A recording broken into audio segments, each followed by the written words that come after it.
이 땅에서 승리할 수 있는 비결은 오직 믿음밖에 없는 줄 믿습니다. 내가 가지고 있는 것 그 무엇으로도 이길 수 있는 방법이 없어요. 하나님께서 주신 우리 귀한 믿음으로 승리하는 주의 백성 되길 바랍니다.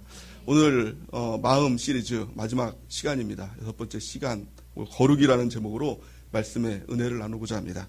먼저 우리 잠언 4장 23절 말씀 같이 한번 읽어보겠습니다. 시작. 모든 지킬 만한 것 중에 더욱 내 마음을 지키라. 생명의 근원이 이에서 남이니라. 아멘. 하나님 분명하게 말씀하고 있어요. 모든 지킬 만한 것들 많죠? 있죠? 근데 그 모든 것 중에서 더욱이라고 말씀하고 있어요. 가장 중요한 게 우리의 마음이라는 거예요. 그래서 우리의 마음을 지키면 그 가운데 생명의 근원된 역사, 하나님 예수 그리스도의 역사가 내 마음으로부터 나오게 된다는 것입니다. 그래서 육체를 좀 잃어버리는 것, 육체 가운데 좀 무너지는 것, 이것은 회복될 수 있어요. 마음만 있으면요. 근데 마음이 무너지면 회복될 길이 없는 것입니다. 우리 첫째 시간을 통해서 함몰 운동이라는 말을 했습니다. 겉으로 보기에는 다 멀쩡한 것 같아도 땅의 지면에 바짝바짝 말라서 그 지하수가 말라버리면 어느 한순간에 다 무너지게 되는 거예요.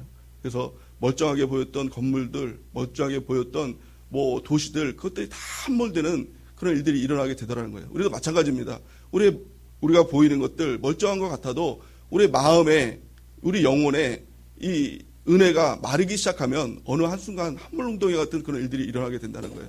그래서 우리가 눈에 보이는 것들이 다 무너지는 이유가 뭐예요? 바로 마음이 마르기 때문에. 그래서 우리 예수님께서 분명하게 너의 마음을 지키라. 모든 지킬 만한 것 중에 내 마음을 지키라. 생명의 근원이 이에서 남이라. 이렇게 말씀하고 있습니다. 우리의 계산법과 하나님의 계산법은 전혀 다릅니다. 우리는 이렇게 생각합니다. 그 문제가 좀 해결되면, 또 무엇인가 좀 돈이 들어오면, 또 건강이 회복되면, 관계가 회복되면 내 마음이 좀 좋아질 거야. 이런 게 바로 사람의 계산법입니다. 근데 하나님의 계산법은 어떻습니까? 그게 아니라는 거예요. 먼저 마음이라는 거예요. 마음이 회복돼야 삶이 회복되는 역사가 나타나게 된다는 거예요. 그러니까 하나님과 우리의 관점이 틀리다 보니까 끊임없이 충돌이 있는 겁니다. 갈등이 있는 거예요. 나는 왜 그거 고쳐달라고 그러는데, 돈 좀 달라고 하는데, 회복 좀 시켜달라는데 왜 안 해주냐는 거예요. 우리 하나님께 떼쓰죠. 근데 하나님의 관점은 뭐예요? 네 마음이 바뀌어야 돼. 네 마음이 바뀌어야 돼. 끊임없이 하나님이 우리 가운데 말씀하고 계시다는 거예요. 먼저 가요. 마음이에요. 그래서 마음이 안 좋은데, 마음이 불안한데, 마음이 두려운데, 마음에 시기와 질투가 있는데 잘 되는 경우는 절대로 없다는 겁니다. 하나님의 복은 절대 없다는 거예요. 우리 마음이 먼저 바뀌고 그 다음에 하나님의 역사가 나타나는 것, 이것이 하나님의 순서라는 겁니다. 그래서 성경은 말씀하고 있습니다. 요한 3서 1장 2절 말씀 우리 같이 한번 읽어보겠습니다. 시작. 사랑하는 자여, 내 영혼이 잘된 같이 내가 범사에 잘되고 강건하기를 내가 간구하노라. 아멘. 이것이 하나님의 법칙이고 하나님의 순서라는 거예요. 내 영혼이 잘된 같이 범사가 잘되고 강건한 것, 이것이 하나님의 순서예요. 사람의 순서는 뭐죠? 범사가 잘되고 강건하면 영혼이 잘 될 것이다. 마음이 좋아질 것이다. 이게 사람의 순서예요. 그래서 하나님과는 맞지 않는 것입니다. 우리가 먼저 마음이 바뀌어야 됩니다. 내 마음이 어떤가, 내 영혼이 잘 되고 있지 않는가, 이것들을 점검하고 또 내 마음을 바꿔나가는, 이것이 가장 중요하다는 것입니다. 가장 중요한 게 뭐예요? 내 마음이 새로워지는 것. 이것보다 중요한 것은 없다라는 것입니다. 마음이 새로워질 때 변화되는 역사가 나타납니다. 그래서 우리 기독교의 핵심이 뭐죠? 기독교의 역사는요, 변화예요. 근데 그 변화가 뭐냐? 마음이 새롭게 됨을 통하여서 변화됨의 역사가 나타나게 된다는 것입니다. 로마서 12장 2절 말씀을 같이 한번 읽어보겠습니다. 시작.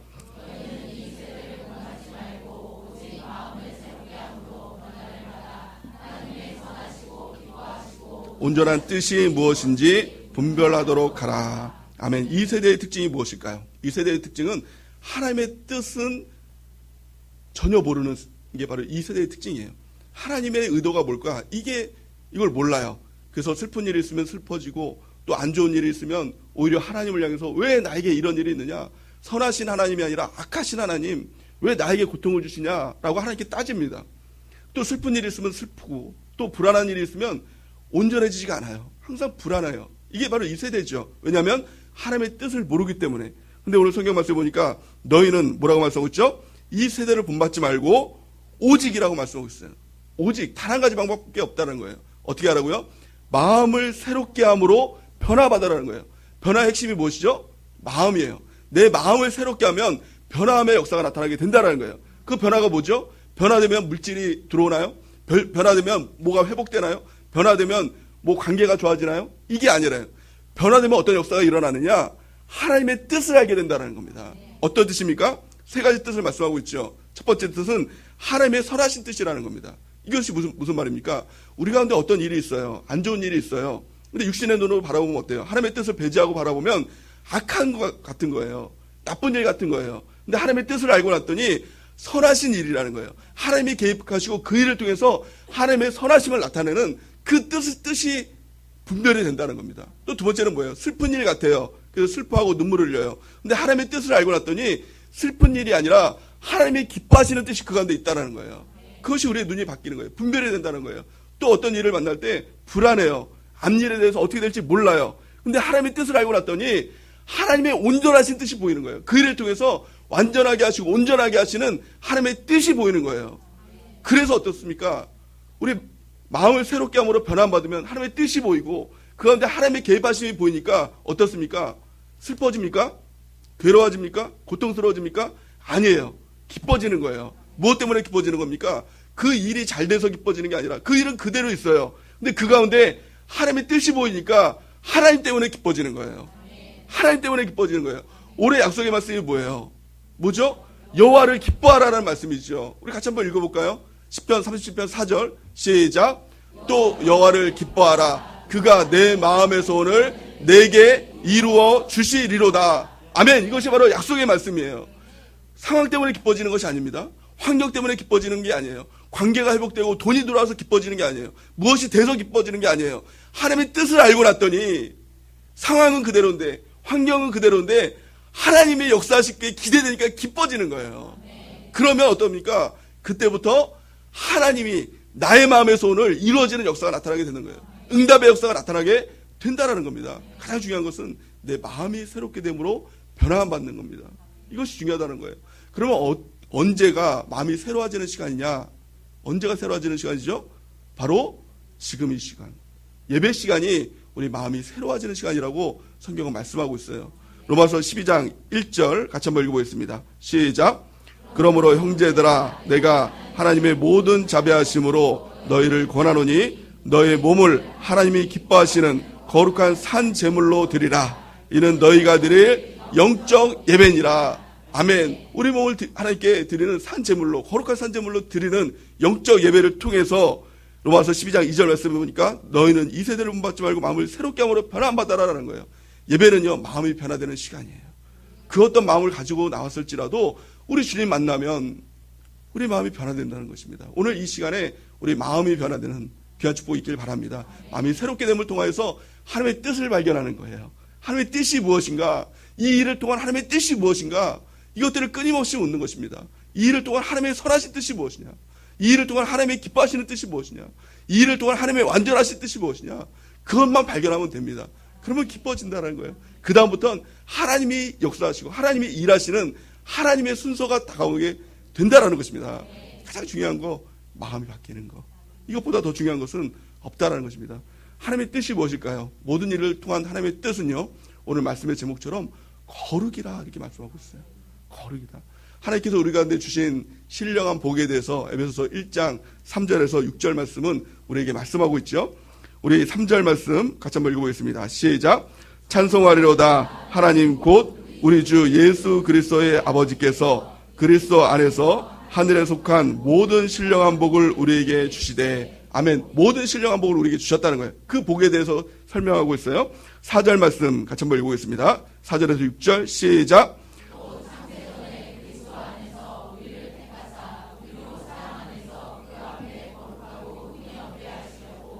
그 기쁘신 뜻대로 우리를 예정하사 예수 그리스도로 말미암아 자기의 아들들이 되게 하셨으니 이는 그가 사랑하신 자 안에서 우리에게 거저 주시는 바 그의 은혜의 영광을 찬송하게 하려는 것이라. 아멘. 가장 하나님에게 주신 신령한 복이 무엇입니까? 그것은 우리를 창세 전에 택하셨다는 거예요. 우리는 길을 지나다가 우연히 세종학교의 어떤 집사님의 전도지를 받고 우연히 전도받아서 예수님을 믿게 된 존재가 아니라는 거예요. 길을 가다가 저기 세종학교회가 있네, 예수님 한번 믿어봐야지, 믿다가 우연히 그 말씀이 들어와서 내가 믿고 결심해서 믿게 된 존재가 아니라 이미도 하나님께서 창세전에 우리를 택하셨다는 거예요. 이게 복이라는 겁니다. 하나님께서 우리를 미리 아셨다는 거예요. 이걸 믿으시기 바랍니다. 또한 예정 가운데 우리가 있다는 겁니다. 택하시고 그냥 내버려두는 것이 아니라 우리가 지금 당하는 일들 있잖아요. 우리가 만나는 사람들 있잖아요. 우리가 겪고 있는 일들 있잖아요. 그 모든 것들이 하나님의 예정 가운데 있다는 거예요. 하나님이 아신다라는 거예요. 하나님이 아신다라는 거예요. 이것만 알아도 두려워할 일이 없어요. 정말 괴로운 순간에서도 하나님의 음성이 뭐예요? 내가 안다 아니에요? 내가 보고 있다 아니에요? 내가 함께 있다 그거 아닙니까? 그것만 알아도 우리는 더 이상 두려움이 없다는 거예요. 그것이 복이라는 거예요. 또한요, 거기서 그치는 것이 아니라 예수 그리스도로 말미암아 자기의 아들들이 되게 하셨다는 거예요. 이 복을 주셨다는 겁니다. 우리는 하나님의 아들과 딸입니다. 우리 옆에 분들과 한번 인사하시겠습니다. 당신은 하나님의 자녀입니다. 우리 인사하시겠습니다.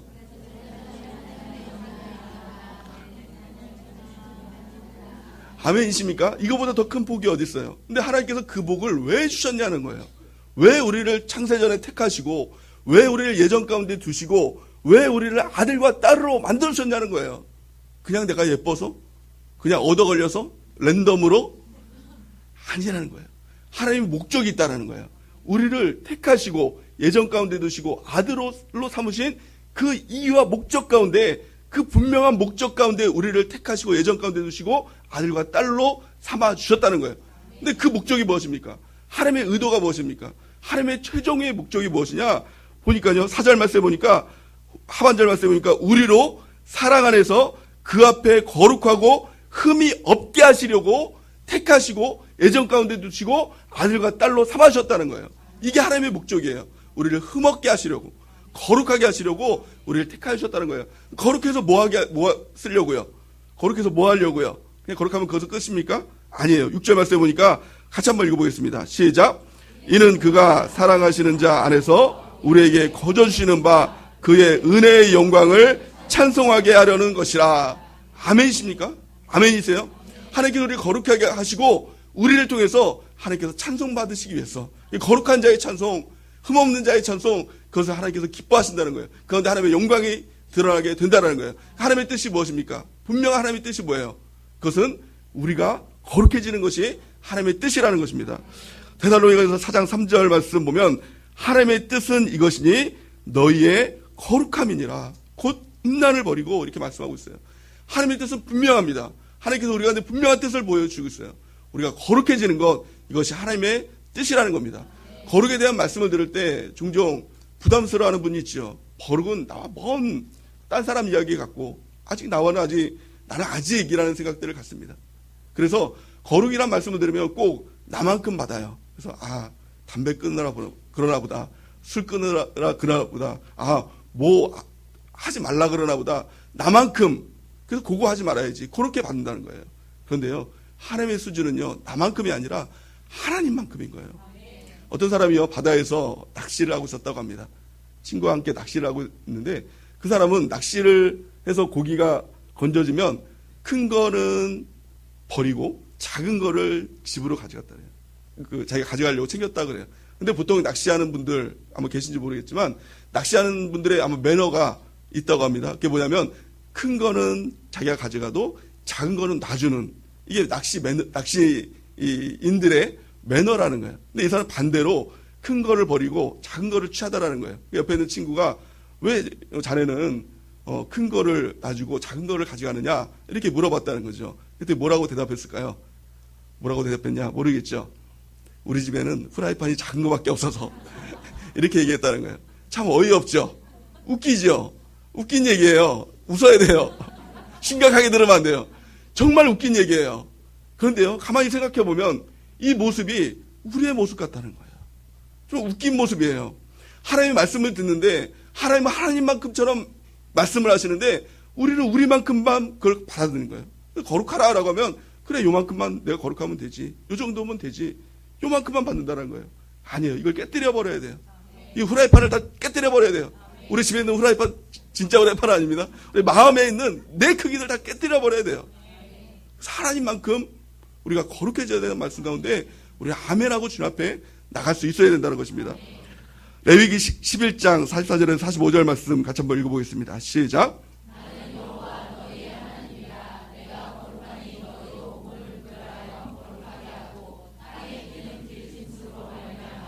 스스로 더럽히지 말라. 나는 너희 하나님이 되려고 애굽의 땅에서 인도하여 낸 여호와라. 내가 거룩하니 너희도 거룩할지어다. 아멘. 이것이 하나님의 말씀이에요. 또 레위기 19장 2절 같이 한번 읽어보겠습니다. 시작. 너희는 거룩하라. 이는 나 여호와 너희 하나님이 거룩함이니라. 아멘. 하나님께서 우리가 요구하는 수준은요, 나만큼이 아니에요. 내 수준이 아니에요. 하나님의 수준이에요. 내가 거룩하니 너희도 거룩하라. 이 말씀이 얼마나 두렵고 떨립니까? 또 반면에 보면 얼마나 감사한 말씀이에요. 내가 하나님과 같이 거룩할 수 있다니. 하나님께서 그 수준으로 나를 봐주신다니. 창조주신 하나님이 피조물인 나를 보면서 내가 거룩하니 너희도 거룩하라 이렇게 말씀하고 있는 것입니다. 우리는요, 이 말씀 앞에 아멘이라고 대답할 수 있어야 됩니다. 내 자신을 깨뜨리고 아멘이라고 대답할 수 있어야 돼요. 또 오늘 본 말씀을 보니까 그 말씀에 대해서 다시 한번 말씀하고 있어요. 베드로전서 1장 15절에서 16절 말씀 같이 한번 읽어보겠습니다. 시작. 오직 너희를 부르신 거룩한 이처럼 너희도 모든 행실에 거룩한 자가 되라. 기록되었으되 내가 거룩하니 너희도 거룩할지어다 하셨느니라. 아멘. 거룩이 무엇입니까? 거룩은 완전한 거예요. 하나님 완전하신 분이죠. 죄가 없으신 분이죠. 너희도 그렇게 되라는 겁니다. 거룩을 언어로 보면 히브리어로 코데시라고 하고요. 또 헬라어로는 하기아스모스 이렇게 얘기를 합니다. 그 뜻을 보면 구별하다는 뜻을 가지고 있고요. 또 깨끗하게 하다라는 뜻을 가지고 있고, 구분하다, 잘라내다, 유일하다 이런 뜻을 가지고 있어요. 다 어떤 성품이냐? 하나님의 성품이에요. 하나님의 그 성품을 우리도 동일하게 너희도 그 성품이 되어야 된다라고 말씀하고 있는 것입니다. 근데 어떻습니까? 거룩, 이 말씀은요, 완전히 불가능한 말씀인 반면에 완전한 가능한 말씀이에요. 헷갈리시죠? 이게 무슨 말씀인가? 이렇게 좀 눈이 좀 개슴츠레해지신 분이 있어요? 완전히 불가능해요. 왜 완전히 불가능하냐? 사람으로서는 할 수 없는 마음이기 때문에 완전히 불가능해요. 그러면 우리가 이제 안심이 되지 않습니까? 아, 내가 안 되는구나. 내가 절대 절망이구나. 그러면 할 수 있는 거예요. 왜요? 하나님이 하시면 하는 겁니다. 하나님이 하시면 거룩해지지만 사람이 하면 절대 거룩해질 수 없는 것. 이것이 바로 거룩이라는 것입니다. 사람의 노력으로 거룩해질 수 있나요? 사람의 노력으로는요, 아무도 거룩해질 수 없어요. 그런데 하나님이 거룩하지 않을 수 있나요? 없어요. 하나님은 거룩하지 않을 수 없는 분이에요. 그래서 하나님께서 우리가 거룩하라라고 하는 것은 너를 버리고 나로 채우라는 말씀이에요. 내가 죽으면 내 안에 예수님께서 사시면 가능한 말씀, 이것이 바로 거룩이라는 말씀인 것입니다. 갈라디아서 2장 19절에서 20절 말씀을 먼저 읽어보겠습니다. 시작. 내가 율법으로 말미암아 율법에서 대하여 죽었나니 살려 함이라. 내가 그리스도와 함께 십자가에 못 박혔나니 그런즉 이제는 내가 사는 것이 아니요 오직 내 안에 그리스도께서 사시는 것이라. 이제 내가 육체 가운데 사는 것은 나를 사랑하사 나를 위하여 자기 자신을 버리신 하나님의 아들을 믿는 믿음 안에서 사는 것이라. 아멘. 우리 갈라디아서 2장 19절 말씀 보니까 내가 율법으로 말미암아 율법에 대해서 죽었나니 라고 이렇게 말씀하고 있어요. 율법이 뭐냐? 내가 할 수 있다는 것이 율법이에요. 내가 깨끗해질 수 있다. 내 노력을 할 수 있다. 여기서 죽어야 된다는 거예요. 여기서 죽었나니 그럴 때 하나님에 대해서 살게 된다는 것입니다. 내가 죽는 것. 십자가와 함께 나는 죽었습니다. 이 사도 바울과 같이 나는 날마다 죽었습니다. 이것들을 고백하며 나갈 때 내 안에 예수님께서 사시고 예수님께서 사시니까 당연히 거룩하지 않을 수 없겠죠. 당연히 예수님이 사시면 거룩할 거 아닙니까? 그것을 우리 하나님은 말씀하고 계시다는 거예요. 내가 살면 절대 거룩해질 수 없다는 거예요. 내 안에 예수님을 모시고 살 때, 내 안에 예수님께서 사실 때 우리의 삶에 거룩함의 역사가 나타나게 될 줄을 믿습니다. 우리 하나님은요, 우리를 깨끗하게 하시고 거룩하게 하시고 우리를 사용하신다는 겁니다. 디모데후서 2장 20절에서 21절 같이 한번 읽어보겠습니다. 시작.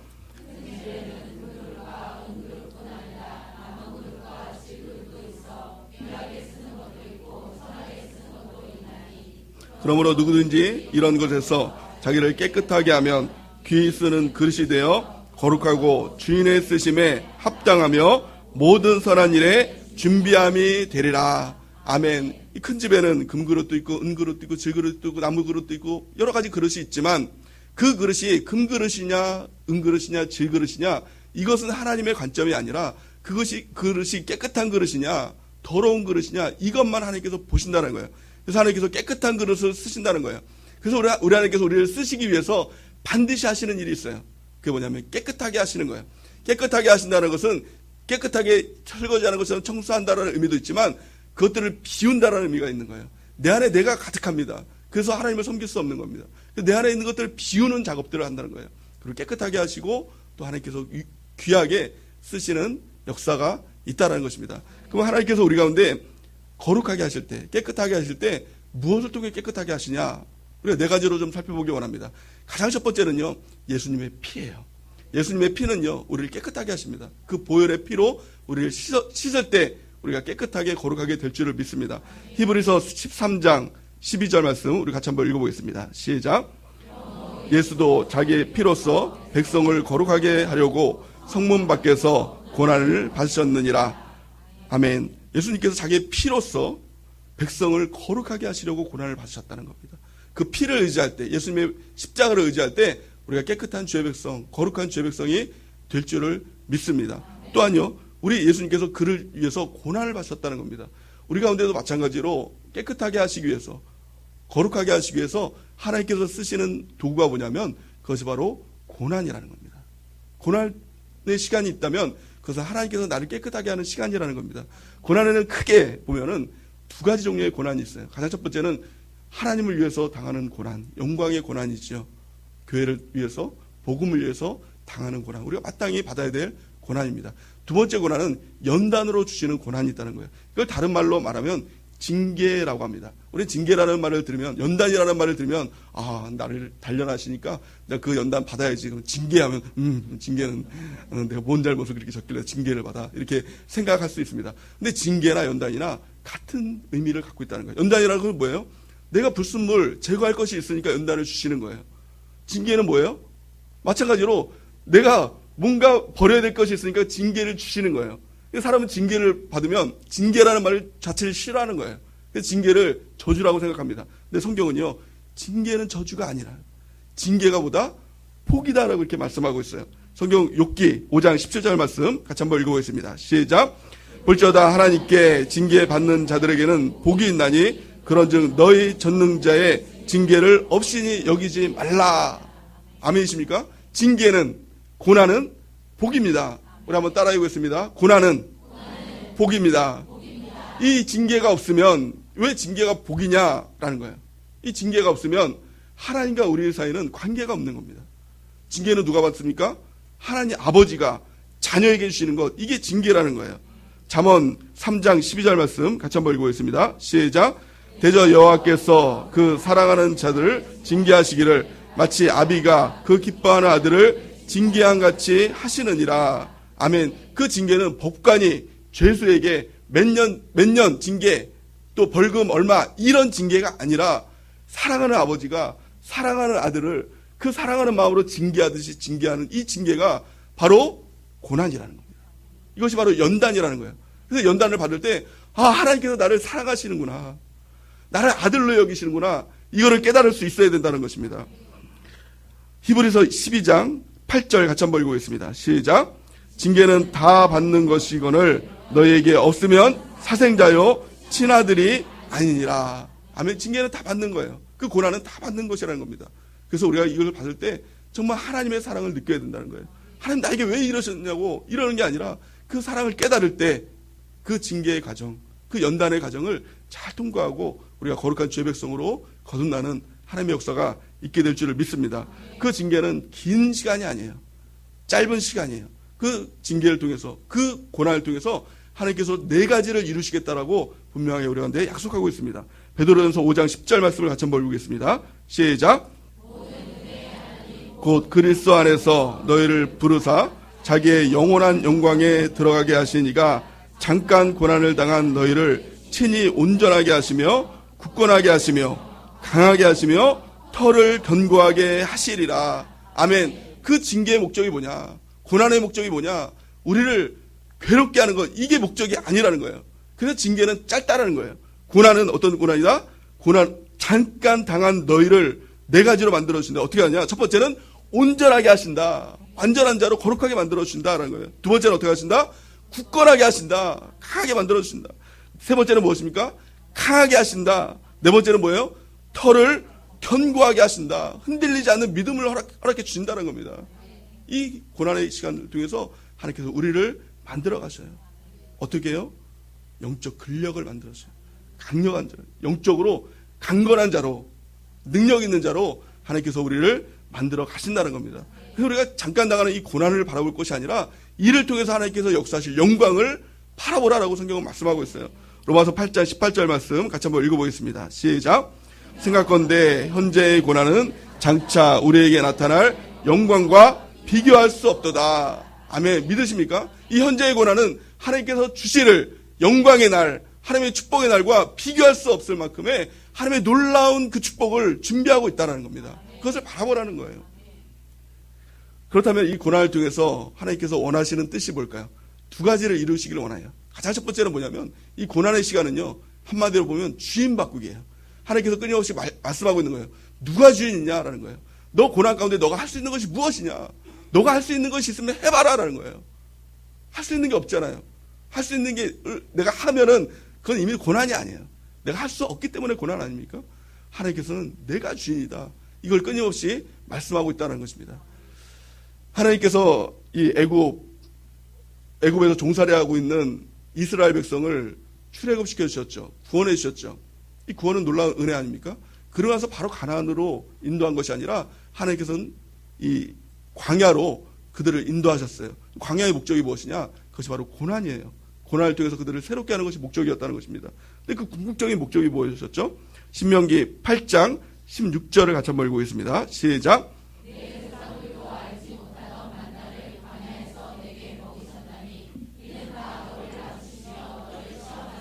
마침내 내게 복을 주려 하심이었느니라. 아멘. 이 이전 말씀에 보면 하나님께서 어떻게 그 고난의 시간을 통해서 그들을 만들어 가셨느냐. 또 그들에게 불뱀의 시험도 주고 또 목마르게도 하시고 때로는 만나도 주시고 매출하기도 주시고 막 이런 어떤 고난들을 통해서 마르게 하시는 고난들을 통해서 하나님의 뜻이 무엇이냐를 갖춰주겠어요. 하나님의 뜻이 무엇이죠? 마침내 복이에요. 하나님의 뜻은요, 마침내 복이에요.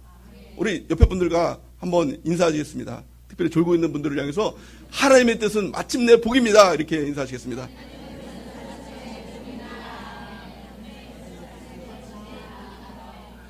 하나님의 뜻은 마침내 복이에요. 우리 고생시키는 것이 하나님의 뜻이 아니에요. 우리를 죽이시는 것이 하나님의 뜻이 아니에요. 복을 주시는 것이 하나님의 뜻이라는 거예요. 그렇다면 하나님의 복이 무엇이냐는 거예요. 우리가 끊임없이 주일날 말씀을 통해서 또 하나님의 말씀을 통해서 복이 무엇인지를 가르쳐주고 있지 않습니까? 복은 돈을 많이 버는 거, 이게 복이 아니에요. 아파트 사는 것, 집 사는 것, 땅 파는 것, 땅 사는 것, 이게 복이 아니라, 복은요, 원어로 보면 뭐라고 했죠? 바라크. 여기서 말하는 이 복을 주시려 함이라, 이게 바로 이 복이 바라크예요. 뭐냐면 하나님께 무릎을 꿇는다는 거예요. 하나님이 주인 되신다는 거예요. 이게 복이라는 거예요. 이 그리스도인에게 있어서 복이 있냐 없냐, 이것들을 가지고 많이 논의를 합니다. 그래서 복을 구하면 그게 기복이다, 이런 말을 해요. 그래서 하나님께서 돈을 주시면 이게 기복이냐, 건강 주시면 이걸 구하면 이게 기복이냐 아니냐, 이걸 자꾸 논해요. 근데 기복과 기복이 아닌 것과의 차이가 무엇이죠? 복의 차이가 무엇이죠? 그것은 하나님이 주인이냐, 내가 주인이냐, 이 차이라는 거예요. 내가 주인 되어서 하나님께 다오 다 주세요 라고 하면 이거는 기복이 되지만, 하나님이 주인이십니다. 그 앞에 무릎 꿇고 하나님 나를 인도하옵소서 라고 엎드릴 때 하나님께서 나를 책임져 주시고, 물질의 복도 주시고, 건강의 복도 주시고, 회복시켜 주시고, 또 관계의 복도 주시고, 이게 바로 하나님이 주시는 궁극적인 복이라는 거예요. 마침내 복이라는 거예요. 그를 위해서 하나님 우리를 낮추십니다. 고난도 주십니다. 왜요? 그래야 인간이라는 존재가 하나님 앞에 엎드릴 수밖에 없기 때문에. 그 전에는요, 다 내가 주인이라는 거예요. 내가 노력해서 먹고 살 수 있다는 거예요. 그래서 하나님께서 계속 낮추시는 겁니다. 고난을 주시는 겁니다. 그를 통해 하나님의 말씀이 뭐예요? 너희 가지고는 안 돼. 내가 주인 되어야 돼. 이걸 말씀하고 있는 것입니다. 이것만 깨달으면 됩니다. 고난 가운데 내가 주인이 아니라 하나님이 주인이십니다. 그 앞에 주님 앞에 엎드리면 됩니다. 하나님 앞에 무릎 꿇으면 됩니다. 그러면 고난은 끝나는 거예요. 이스라엘의 왕이요, 초대 왕이 누군지 아시죠? 잘 모르시나 봐요. 사울이 초대 왕입니다. 그 두 번째 왕이 다윗입니다. 똑같이 하나님께서 기름 부어 세우신 왕이에요. 그런데요, 둘의 운명은 완전히 틀리죠. 사울은요 저주의 길을 갔어요. 그래서 하나님께서 내가 사울을 세웠음을 후회한다라고 했어요. 죽음도 비참하게 죽었어요. 지옥에 갔죠. 다윗은 어땠습니까? 똑같이 하나님의 기름 부음을 받았어요. 근데 하나님께서 다윗을 보면서 이는 내 마음과 합한 자다, 이런 칭호를 받았어요. 하나님의 놀라운 복을 받았어요. 당연히 천국에 갔겠죠. 이 둘의 차이가 뭘까요? 가장 큰 차이가 뭐냐? 그것은요 고난이에요. 사울은 고난을 겪지 못했어요. 근데 다윗은 고난의 시간을 겪었어요. 근데 이 고난은 고생이 아니에요. 우리가 좀 이 의식들을 깨뜨려 봐야 됩니다. 그래서 뭐 젊어서 고생은 사서도 한다, 이게 고난이 아니라는 거예요. 그 힘들고 어려운 거 이 자체가 고난이 아니라 고난을 통해서 주이신 하나님을 만났느냐 안 만났느냐, 이게 중요한 겁니다. 고난을 통해서 정말 그 주님이 나의 주님이 되었느냐, 이걸 깨달았냐는 거예요. 다윗은요 그 고난 가운데 주님을 깨달았어요. 누가 가르쳐주지 않았어요. 우리는 이 성경을 통해서 또 어렸을 때부터 교사 선생님을 통해서 예수님은 나의 목자셔, 이것들을 배워서 알고 있지 않습니까? 근데 누가 가르쳐 준 적이 없어요. 다윗은요. 그런데요 다윗이 깨달았어요. 여호와는 나의 목자이시다, 이걸 깨달았어요. 무슨 말입니까? 하나님이 나의 주인이시다. 나는 양이다. 정말 아무것도 할 수 없는 양이다. 하나님께서 나를 인도해 주신다. 이것들을 깨달았다는 거예요. 그랬을 때 다윗이 다윗 되는 역사가 나타나게 되었다는 것입니다. 다윗이 가장 고난 가운데 가장 어려웠던 시기에 썼던 이 시편이요 바로 시편 23편이에요. 우리가 다 잘 아시죠? 우리 같이 한번 읽어볼까요? 1절 같이 한번 읽어보겠습니다. 시작. 여호와는 나의 목자이시니 내게 부족함이 없으리로다. 아멘. 우리가 고난 가운데 있다면 반드시 이 고백을 해야 된다는 것입니다. 여호와는 나의 목자이시니 내가 부족함이 없으리로다. 우리 같이 한번 따라해 볼까요? 시작. 여호와는 나의 목자이시니 내게 부족함이 없으리로다. 아멘이십니까? 무엇이 상황이 좋아져서 부족함이 없는 것이 아니라, 돈이 생겨서 부족함이 없는 것이 아니라, 좀 살만해서 부족한 게 없는 것이 아니에요. 정말 죽을 것 같은 상황이에요. 그런데요 그 여호와 하나님, 목자 되신 하나님, 나의 주인 되신 하나님, 왕 되신 하나님을 발견했더니 여호와는 나의 목자이시니 내게 부족함이 없으리로다, 이 고백을 할 수가 있었다는 것입니다. 그러면요 고난은 끝난다는 것입니다. 2절 보니까 뭐라고 말씀하고 있죠? 그가 나를 푸른 풀밭에 누이시며 쉴만한 물가로 인도하시는도다.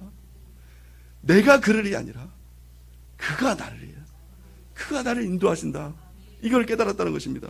3절 보니까 내 영혼을 수행시키시고 자기 이름을 위하여 의의 길로 인도하신도다. 나의 주님이 나의 영혼을 수행시켜 주시고 그 이름을 위해서 나를 주의 길로 인도해 주신다. 나는 인도받는 삶이다, 이걸 깨달았다는 거예요. 4절 말씀 같이 한번 읽어보겠습니다. 시작. 내가 사망의 음침한 골짜기로 다닐지라도 해를 두려워하지 않을 것은 주께서 나와 함께 하심이라. 주의 지팡이와 막대기가 나를 안위하시나이다. 아멘. 우리가 주님을 믿으면, 하나님을 믿으면 사망의 음침한 골짜기가 없어지는 것이 아닙니다. 사망의 음침한 골짜기로 다닐지라도 해를 두려워하지 않는 거예요. 왜요? 주인이신 하나님이 계시기 때문에. 주인이신 하나님이, 목자이신 하나님이 막대기와 지팡이로 나를 지켜주시고 안위하시기 때문에 두려워하지 아니하리로다, 이 고백이 있는 것입니다. 저 여러분들에게 이 고백이 있길 바랍니다. 5절 말씀해 보니까 주께서 내 원수의 목전에서 내게 상을 차려주시고 기름을 내 머리에 부으셨으니 내 잔이 넘치나이다. 아멘이십니까? 여기서 그 원수의 목전에서 내게 상을 차려주셨다. 이것은 뭐예요? 이 상은 상장이 아니라 밥상이에요.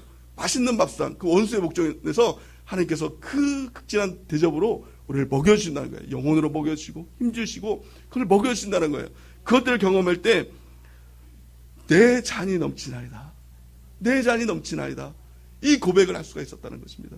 하나님은요 그 원수의 목전에서, 마귀의 목전에서 우리에게 상을 차려주시는 분이에요. 힘을 주시는 분이에요. 능력을 주시는 분이에요. 그럴 때 우리 잔이 넘치는 하나님의 역사가 나타나게 될지를 믿습니다. 또 마지막 6절 같이 한번 읽어보겠습니다. 시작. 내 평생의 선하심과 인자하심이 반드시 나를 따르리니 내가 여호와의 집에 영원히 살리로다. 아멘. 그 하나님의 인도하심이, 하나님의 함께하심이 영원까지 이른다는 것을 깨달았어요. 그 고난 가운데 무엇을 깨달았죠? 천국을 깨달은 거예요. 영원한 천국을 깨달은 거예요. 영원한 때를 깨달은 거예요. 이것이 하나님의 은혜 아닙니까? 이 땅에서 고난받는 거, 이 땅이 끝나면 끝나는 거예요. 근데 더 중요한 게 뭐예요? 영원한 천국이죠. 이 고난 가운데 이 다윗은요 영원한 천국에서 계신 하나님을 바라봤어요. 그 하나님을 바라봤어요. 우리가 고난 가운데 있다면 그 고난이 해결되는 것, 이거 자체로 하나님의 목적이 끝나는 것이 아닙니다. 그렇다면 하나님께서 고난 안 주시게 더 축복 아닙니까? 고난의 축복이라는 것은 뭐예요? 그 가운데서 왕 되신 하나님, 목자 되신 하나님, 주인 되신 하나님, 그 하나님을 발견한 겁니다. 또 그 하나님이 나와 영원까지, 천국까지 나를 인도해 주시는구나. 이것들을 깨닫는 것, 이것이 우리에게 주신 고난의 이유와 목적이라는 것입니다. 그래서 주인을 바꿔야 돼요. 빨리 주인을 바꿔야 돼요. 우리 주님을 만나야 돼요. 주님을 발견해야 된다는 것입니다. 또한 이 다윗이요, 이 고난 가운데 끊임없이 외웠던 시가 있어요. 그래서 믹담이라고 하는데요. 고난만 있으면 이 시를 외웠어요. 이 시, 이게 뭐예요? 이게 하나님께서 그 가운데 은혜를 주셨다는 것이죠. 시편 16편 말씀이에요. 1절에서 2절 말씀을 같이 한번 읽어보겠습니다. 시작.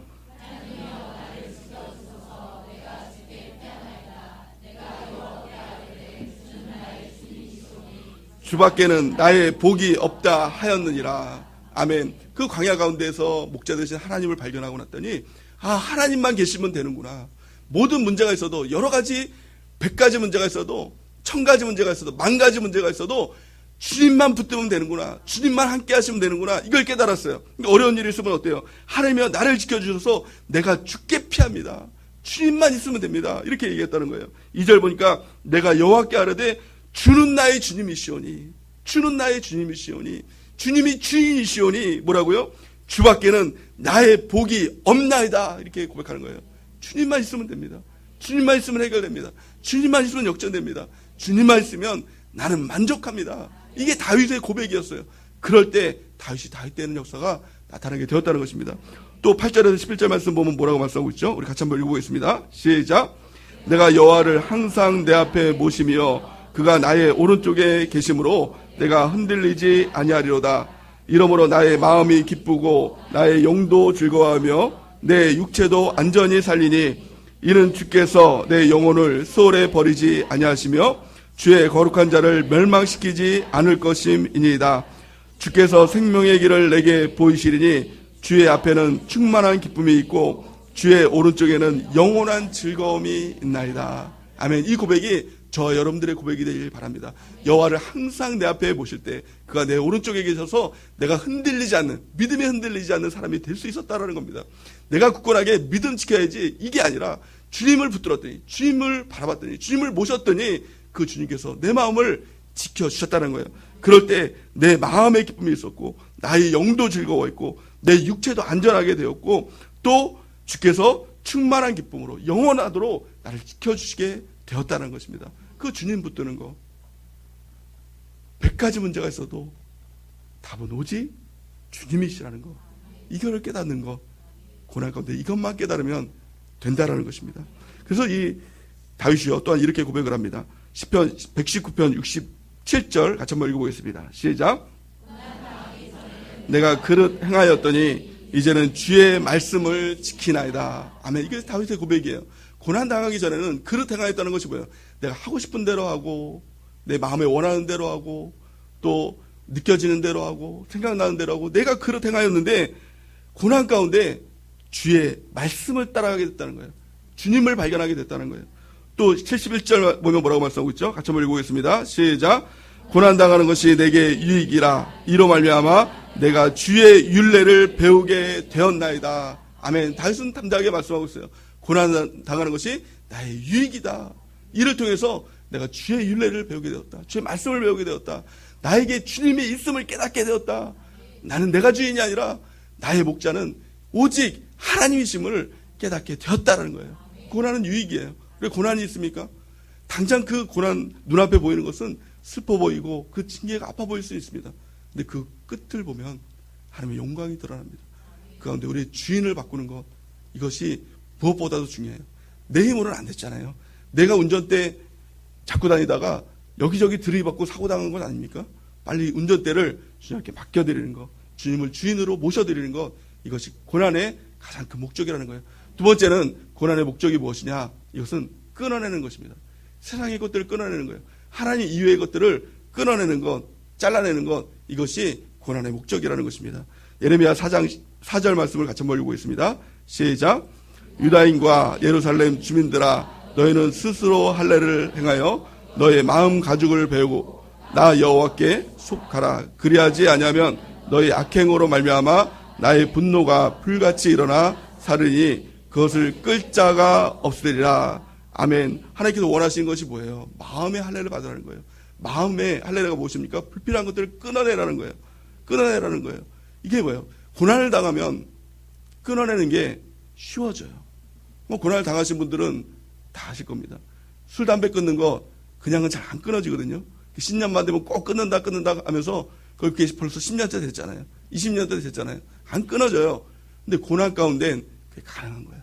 하나님께서 기회를 주신 겁니다. 고난 가운데 있다면 술도 끊고 담배도 끊고 음란한 것도 끊고 뭐 여러 가지 하나님께서 싫어하는 거 그걸 다 끊어내는 거예요. 하나님만 붙드는 것입니다. 그럴 때 그 고난은 금방 끝나는 것입니다. 요한일서 2장 15절에서 16절 말씀을 같이 한번 읽어보겠습니다. 시작. 이 세상이나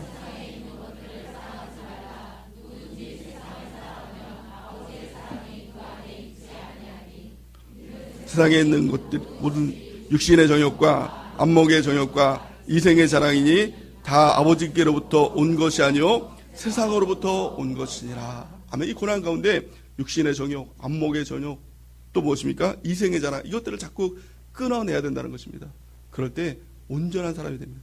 거룩한 사람이 됩니다. 그리고 하나님의 쓰시기에 합당한 사람으로 하나님께서 만들어지게 된다는 겁니다. 이 고난은 연단이에요. 내 안에 있는 불순분들을 제거하는 시간, 하나님께서 나를 쓰시기 원하는 시간, 하나님께서 축복하기 원하는 그 첫 번째 시작이 뭐냐? 고난으로부터 시작한다는 겁니다. 우리 하나님 앞에 이렇게 기도를 합니다. 하나님 나에게 복을 주세요. 이렇게 기도를 합니다. 하나님 날 사용해 주세요. 하나님 쓰임받고 싶어요. 그래서 하나님께서 어떻게 하시죠? 그냥 쓰시냐? 그냥 복을 주시냐? 그런 법이 없어요. 그래서 하나님께서 고난을 주세요. 그럼 우리가 어떻게 기도합니까? 하나님 왜 나에게 이러십니까? 네가 복 달래매, 너를 써달래매. 이게 시작이야. 이게 하나님의 방법이에요.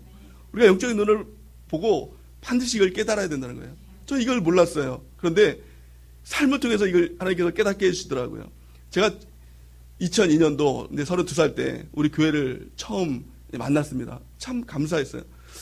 제가 유치원 때부터 교회를 다녔지만 내 교회라는 걸 몰랐어요. 그래서 그냥 교회는 다니는 거지, 뭐 교회는 복 받는 거지, 또 뭐 바쁘면 교회도 안 나갈 수 있지, 또 돈 벌려고 하면 교회도 안 나갈 수 있지, 그런 마음을 가지고 있었어요. 내 교회라는 개념, 내 목사님이라는 개념이 전혀 없었어요. 물론 교회에서 잘못 가르쳐줬냐? 그건 아닐 겁니다. 제가 그냥 그걸 잘 안 들었으니까 아마 그랬을 거예요. 그런데요, 우리 교회를 만났어요. 그러고 나서 내 교회의 축복을 알았어요. 내 목사님의 축복을 알았어요. 얼마나 감사해요. 그래서 하나님 나에게 복을 주시는군요. 이걸 깨달았어요. 근데 정말 하나님의 복이 있었어요. 그때부터 고난이 시작된 거예요. 그때 제 직업이 뭐였느냐? 낯선 시간 속으로, 맞아요. 제 직업이요, 낯선 시간 속으로 사장이었어요. 낯선 시간 속으로 뭐냐면 음식점이에요. 정확히 얘기하면 레스호프라고 합니다. 지금은 잘 그런 걸 말을 안 쓰는데 그때 당시 때 아주 유행했던 그런 업종이었어요. 낮에는 레스토랑, 밤에는 호프. 그래서 레스호프. 그것을 운영을 했어요. 근데 제 생각에는 이런 생각을 가졌어요. 내 교회를 만났으니까, 내 목사님으로부터 축복의 말씀을 들으니까 이제 사업장이 번창하겠구나. 경기도 안 좋은데 이제 손님들도 많이 들어오고 또 이제 부자가 되겠구나. 이 생각을 가진 거예요. 근데 하나님의 방법은 전혀 틀린 거였어요. 제가 분명히 딴 데 간 거 아니었어요. 주일날 예배를 드리러 갔어요. 그래서 오전 예배도 드리고 오후 예배도 드리고 온전한 주일 성수를 하겠다고 교회에 갔어요. 우리 교회에서 또 내 목사님의 은혜를 받고 이제 이 가게를 왔어요. 그러다 월요일 날이 됐는데 갑자기 경찰이 온 거예요. 그러면서 나에게 미성년자에게 이제 술을 팔았다는 거예요. 근데 술 판 적 없는데요? 라고 했더니 알고 봤더니 제가 교회 간 사람이, 딴 데 간 건 아니에요. 교회 갔는데 이 가게 그 주방 아주머니께서 아이들이 이렇게 몰려왔는데 확인도 안 하고, 알았을 거예요. 어려 보였어요, 애들이. 근데 그 아이들한테 술을 팔았어요. 근데 저는 전혀 몰랐죠. 근데 그 아이들이 밖에 나가서 사고를 쳤습니다. 그 자동차 백미러를 발로 차서 부서뜨렸어요. 그때 옆에 있던 그 할아버지가, 이놈들아 너 그러면 어떡하냐 그랬더니 그 할아버지를 때렸어요. 근데 이제 경찰에 끌려갔죠. 너 어디서 술 먹었냐 너네들 그랬더니 낯선 시간 속에서 술 먹었습니다. 그래서 이제 경찰들이 오게 된 거예요. 저는 이렇게 생각한 거예요. 하나님, 저는 분명히 그때 교회가 있었거든요. 예배도 드리고 말씀도 들었거든요. 근데 왜 저에게 이런 일들이 있는 거예요? 벌금도 물고 6개월 이제 영업 정지가 내려졌어요. 근데 하나님께 원망을 했죠. 하나님 복 달라 그랬더니 복은 주시기는커녕 가게문도 이렇게 닫아버리십니까? 6개월 가게문 닫으면요 이제 가게 생명 끝난 거예요. 뭐 단골은 다 그때 단골 장사 아닙니까? 단골은 다 끊어지고 이제 영업을 할 수 없는 상황이에요. 그러니까 하나님 나에게 왜 이럽니까? 이제 알거지가 됐습니다. 권리금도 못 받고 이제 가게 팔게 됐습니다. 하나님 막 그랬죠. 남는 게 시간밖에 없었어요. 그 당시 때. 그러니까 할 게 뭐가 있겠습니까? 맨날 교회 와서 낮에 오니까 또 중보기도 하고 있으면 그 틈에 껴서 또 이제 아주머니 집사님들과 함께 열심히 또 중보기도 하고 또 어느 날 또 교회 뭐 하나 또 왔더니 사람들이 이 주보 들고 뭐 가가오 전도한다고 또 가면은 또 거기에 휩쓸려가지고 또 그거 가지면서 또 예수님 믿으세요. 뭐 절간 가서 욕도 먹고 그 당시 때는 이 수유동 막 그런 데 막 절간들이 많았거든요.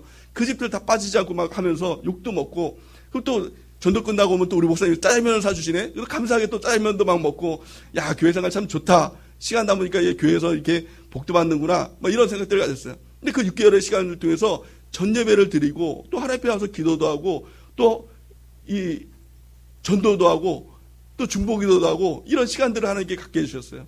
이게 복이라는 것을 깨달았어요. 근데 그 가운데 참 놀라운 것은요. 하나님께서 다시 직장을 주셨어요. 그러니까 연예 엔터테인먼트 하는 그런 직장을 얻게 됐어요. 제가 그럴 자격도 없는데 4년 동안 장사만 했는데 저에게 어떤 그런 기회가 주어져서 그 일들을 하게 됐어요. 그래서 또 하나님께 너무 감사했죠. 또 뿐만이 아니라 하나님께서 결혼도 시켜주셨어요. 우리 교회에서 열심히 사역을 하고 있는 또 담임 목사님 비서로 열심히 전도사님으로 사역하고 있는 그 전도사님을 소개시켜 주셔가지고 우리 목사님께서 소개시켜 주셔가지고 백수 청년과 저한테는 좀 땡 잡은 거죠. 그렇죠? 사역자와 결혼하게 됐어요. 그 하나님의 놀라운 복이었어요. 그리고 또 자녀도 갖게 됐어요. 이제 하나님께서 나를 복을 주시겠구나. 그러고 나서 하나님께 기도했어요. 하나님 이제 우리 가정을 사용해 주세요. 왜 그런 기도를 했는지. 하나님 이제 우리 가정에 쓰임 받고 싶어요. 하나님의 응답이 있었어요. 무슨 응답이었을까요? 고난이었어요. 고난이었어요. 어떤 고난이었느냐? 멀쩡하게 다니던 회사에서 월급이 안 나오는 거예요. 고난 간단하더라고요. 한 3개월 월급 안 나오니까 완전히 고난의 시작이 되더라고요. 알거지가 되더라고요. 그래서 뭐 전기세도 못 내게 되고 또 아이 분유값도 막 못 먹여서 막 이제 그런 상황이 되고 또 점심도 못 먹고 완전히 그지가 된 거예요. 3개월이요. 간단하죠? 3개월만 있으면 그지 됩니다. 완전히 그지가 된 거예요. 그래서 이제 그때 정말 하나님께 또 원망을 했죠. 나한테 왜 복 달라고 했더니, 우리 가정 사용해달라고 했더니, 왜 이렇게 또 고난을 주십니까? 제가 할 수 있었던 게 다 한 가지밖에 없었어요. 기도밖에 없었어요. 그때 마침 또 성경을 읽는데 다니엘서를 읽다가 그 말씀을 다니엘이 하루에 3번씩 기도했다. 이 내용에 또 은혜를 받아서 어차피 이렇게 된 거 기도나 해보자. 그래서 새벽 예배 나오고 또 점심에는 밥을 못 먹으니까 돈이 없었어요. 밥 먹을 돈이 없었어요. 식비가 없었어요. 그러니까 그냥 혼자서 그 1시간 동안 기도하고 또 끝난 다음에 퇴근하고 교회 와서 1시간 동안 기도하고 처음에 기도할 때는 원망 기도했어요. 하나님 나에게 왜 이런 일들이 있습니까? 하나님 우리 처자식들은 어떻게 하라고요? 하나님 왜 결혼시켜 주셨습니까? 왜 나에게 이런 기회를 주셨습니까? 자꾸 이러게 됐어요. 왜 애는 낳게 해서 이렇게 고난을 합니까? 애 안 낳으면 그냥 깨끗하게 갈라지고 그냥 각자 갈 길 가면 되는데 왜 이런 일들을 이렇게 주셨습니까? 막 원망 기도했어요. 근데 그 기도가 한참 되는데 어느 순간 기도가 막 바뀌는 거예요. 너무 감사한 거예요. 그런 중에 하나님께서 빌립보서 4장 맨날 하는 제가 설교가 그 설교 아닙니까? 4장 6절에서 7절 말씀을 주셨어요. 아무것도 염려하지 말고 다만 모든 일에 기도와 간구로 너희 구할 것을 감사함으로 다 외웠지 않습니까? 그러면 지각에 뛰어난 하나님의 평강이 너희 마음과 생각을 지키시리라. 그 말씀을 주셨어요. 그래서 아무 염려하지 않고 기도하기 시작했더니 진짜 그 염려가 사라졌어요. 그리고 하나님께서 그 말씀 그대로 지각에 뛰어난 하나님의 평강이 마음과 생각을 지켜주시는 거예요. 마음이 평강한 거예요. 상황이 변하지 않았는데 여전히 굶어 죽게 생겼는데 여전히 가족들은 왜 사장님 월급 안 갖다 주냐고 언제 우리 살 수 있냐고 맨날 그렇게 얘기하는데 마음이 너무 기쁜 거예요. 그러면서 기대가 되기 시작했어요. 하나님의 개입하심이 있구나. 하나님의 일하심이 있구나. 하나님께서 어떻게 나를 사용해 주실까? 하나님께서 우리 가정을 어떻게 변화시켜 주실까? 이 기대가 막 생겨나는 거예요. 너무 기쁜 거예요. 하나님 때문에 기쁜 거예요. 이것들을 경험해 보셔야 돼요, 여러분. 고난 가운데 이 기대가 있고 이 기쁨이 있으면 그때부터 하나님이 일하시는 거예요. 근데 정확한 뜻을 몰랐어요. 그냥 하나님께서 나에게 부여를 주실 거다 이렇게 생각했어요. 정말 큰 부여를 주셔서 큰 사업체를 주시던가 하나님 놀라운 하나님의 그 부여를 통한 하나님의 축복을 주셔서 우리 교회 성전도 건축하게 해주시고 그런 복을 그럴 줄 알았어요. 근데 하나님의 복은요, 제 생각은 틀렸어요. 하나님의 복이 뭐냐? 영적인 복이었어요. 하나님께서 어느 날 담임 목사님께서 새벽 예배 끝나는데 저를 호출하셨어요. 그리고 나서 모양실에 갔는데 같이 사역을 하시자는 거예요. 그래서 제가 사역자가 된 거예요. 그 전에 기도해야 되니까, 기도를 오질나게 하라니까 고난 주시고 기도하게 하시고, 그리고 나서 그때 제가 끊은 게 뭐냐? 담배, 술, 그때 끊었어요. 간증하려고요. 술 끊고 담배 끊고 사역자 됐습니다. 이런 정말 하나님께서 다 끊게 해주셨어요. 끊게 되더라고요.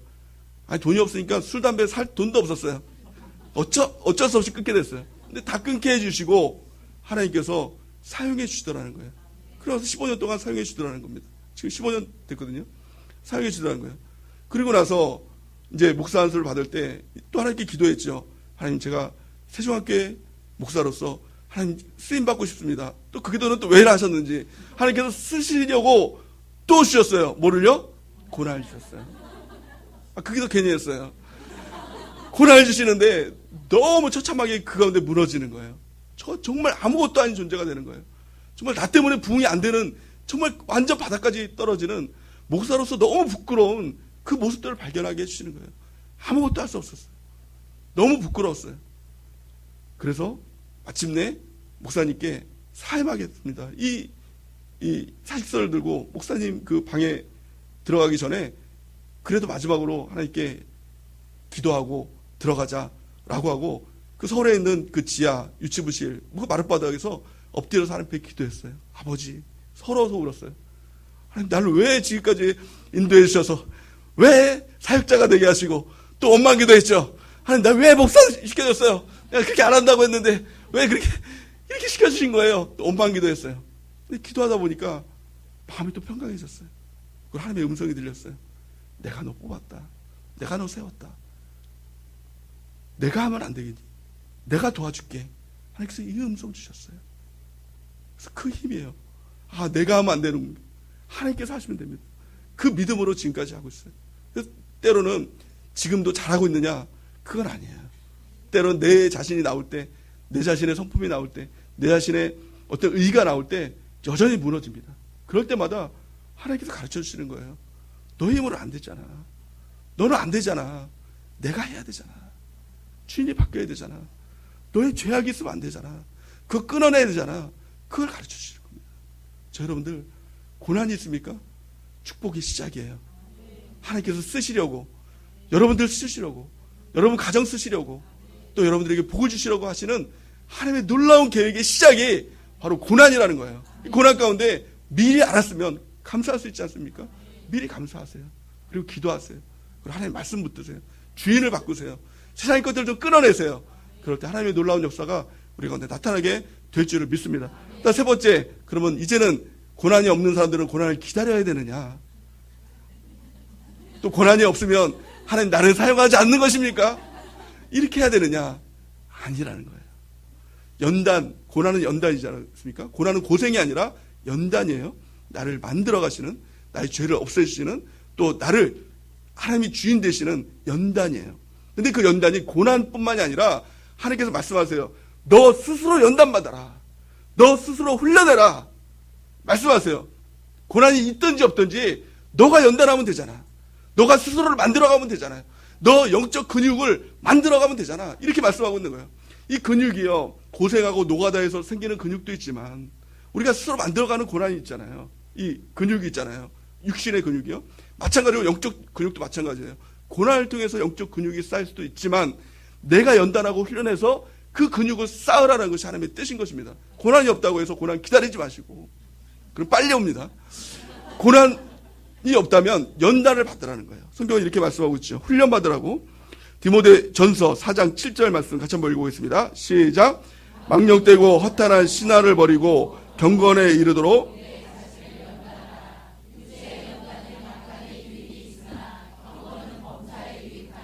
금생과 내생의 약속이 있느니라. 아멘. 망령되고 허탄한 신앙을 버리라는 거예요. 신앙생활하면서, 믿음 생활하면서 망령되고 허탄한 신앙을 가지고 있어요. 그 망령되고 허탄한 신앙은 뭘까요? 어느 날 갑자기 이거예요. 어느 날 갑자기 우연히 언젠가는, 이게 다 신화거든요. 어느 날 갑자기 믿음 좋아지는 경우는 없다는 거예요. 갑자기 우연히 믿음 좋아지는 경우는 없다라는 거예요. 그래서 이 동화책을 보면, 신화를 보면 가장 많이 쓰이는 게 뭐예요? 어느 날 갑자기 왕자님이 찾아오셨어요. 어느 날 갑자기 산신령님이 찾아오셨어요. 어느 날 갑자기 선녀님이 내려오셨어요. 어느 날 갑자기 길을 가는데 금이 딱 생겼어요. 이런 거 없다라는 거예요. 어느 날 갑자기 왕자님이 딱, 어느 날 갑자기 선녀님이 딱, 어느 날 갑자기 산신령님이 딱, 금덩이가 딱, 이런 거 없다라는 거예요. 연단해야 된다는 거예요. 훈련해야 된다는 거예요. 그래서요, 무엇처럼 훈련해야 하냐? 육체의 연단은 약간의 유익이 있다는 거예요. 육체도 마찬가지죠. 우리는 육체를 훈련할 때 어느 날 갑자기라는 생각을 안 합니다. 어느 날 갑자기 S라인이 딱, 이런 거 없죠.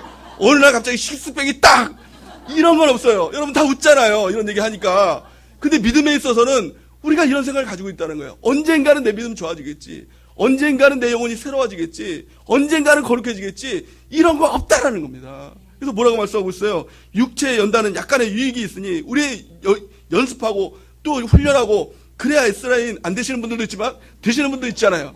그렇죠? 절망하지 마세요. 식스팩 안 된다고 절망하지 마세요. 그래서 성경이 뭐라고 말씀하고 있느냐?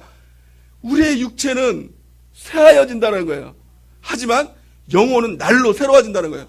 육체는요, 가능성이 없을지라도, S라인 가능성이 없을지라도, 식스팩 가능성이 없을지라도 영혼은요, 가능성이 있다라는 거예요. 그래서 뭐라고 말씀하고 있습니까?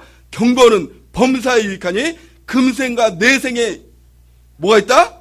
약속이 있느니라. 이겁니다. 훈련해야 된다는 겁니다. 영혼에 훈련해야 돼요. 그럴 때 우리 영혼에 S라인이 됩니다. 멋져지는 거예요.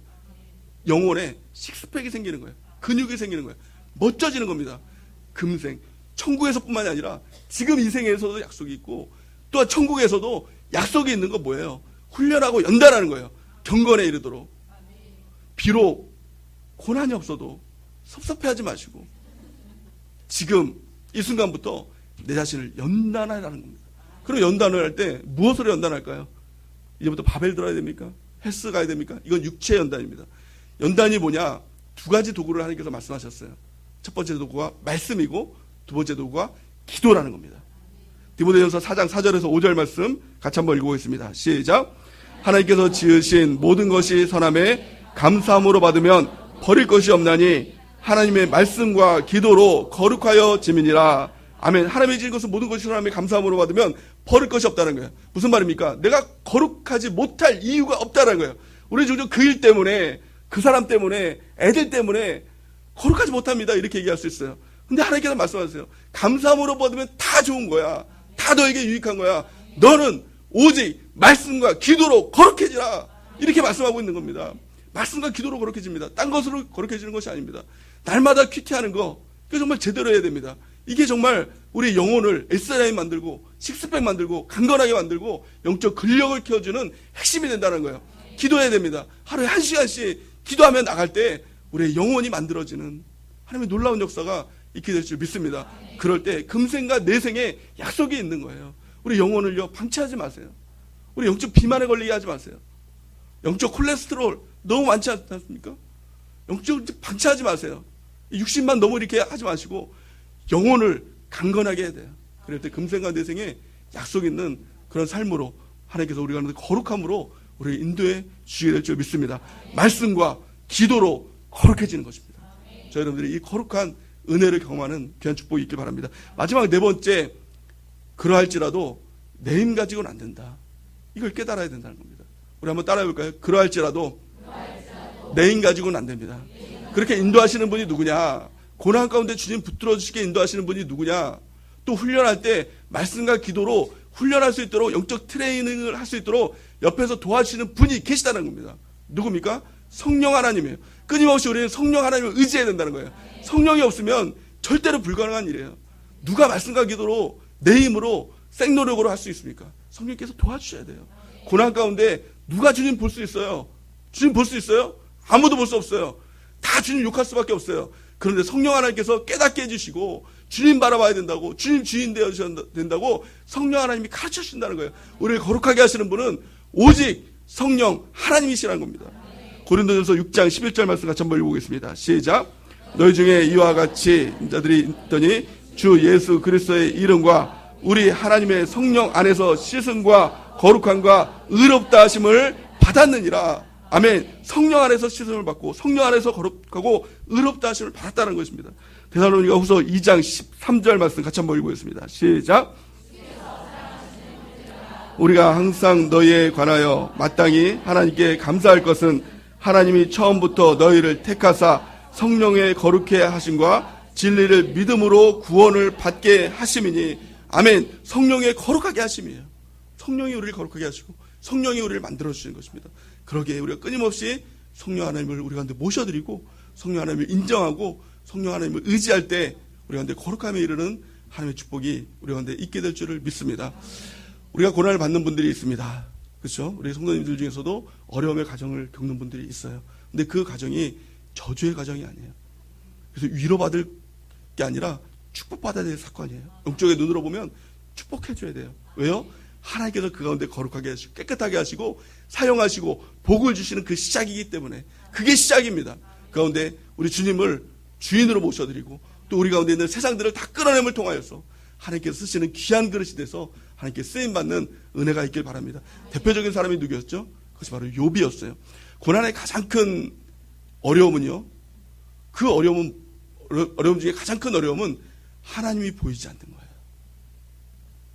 그것보다 더 큰 어려움이 없어요. 욥이요, 그걸 고백합니다. 욥기 23장 8절 9절 같이 한번 읽어볼까요? 시작.